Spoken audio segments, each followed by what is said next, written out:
I rise in strong support of my friend from Minnesota, Whip Emmer's bill, the Anti-CBDC Surveillance State Act, a bill I'm proud to co-sponsor. This bill would prohibit the Federal Reserve from issuing a central bank digital currency or a CBDC to anyone. Now, I don't think the Federal Reserve has the authority to do this.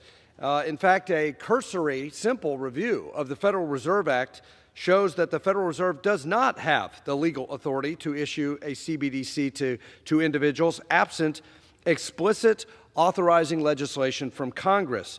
The Supreme Court has also recognized Congress's power to coin money and regulate the value thereof, implicitly denying to the executive branch or to the Fed the ability to do this without congressional authority.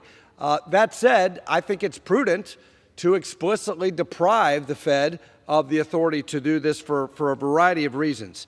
As has been said, Americans' financial privacy is at stake here. And we should not try to compete with China by becoming more like China. The argument for a CBDC that, oh no, Beijing is doing this, we should do it too. Why on earth would we want to imitate, emulate, or copy Beijing's surveillance state authoritarianism? And to my friend on the other side of the aisle who just made the argument, oh, we're behind. The European Central Bank is doing this. When have we in this country, the United States of America, wanted to emulate Europe? This is America. We do it the American way, not the European way, not the Chinese way, not the communist socialist way. We do it the free enterprise way.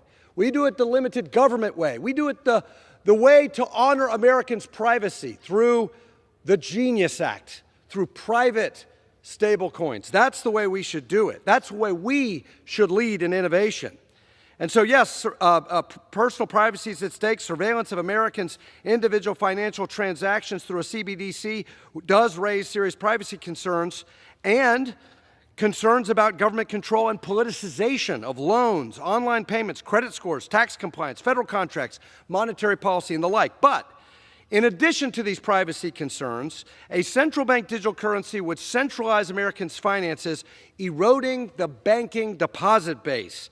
That would decrease competition and choice. And this is a big concern that I have, that a CBDC would substantially decrease the availability of credit and increase the cost of financial services and products for consumers, destroying our conventional traditional banking system.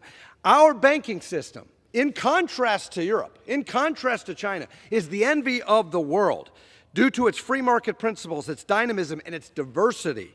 Banks of all different sizes serve customers, communities, businesses with all different needs, and capitalism promotes market demand, which incentivizes banks to offer products that fit the needs of their consumers at the best price possible. We don't want to eliminate that. We don't want to erode the deposit base with a CBDC. So I ask you, Mr. Speaker, would we truly want to lose the benefits of a diverse banking system that makes the U.S. the global leader in the financial system? Do we want to take actions to be more like China or Europe and decrease Americans' right to privacy? I went to the European Central Bank. I heard them lecture us about a CBDC, and it made me more convinced than ever that we don't want to be like Europe.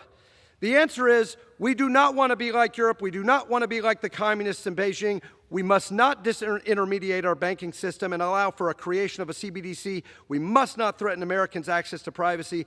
That's why I support this legislation and urge all my colleagues to do so as well. And if you really don't like a CBDC, to my Republican colleagues, vote for the Genius Act, which takes away all the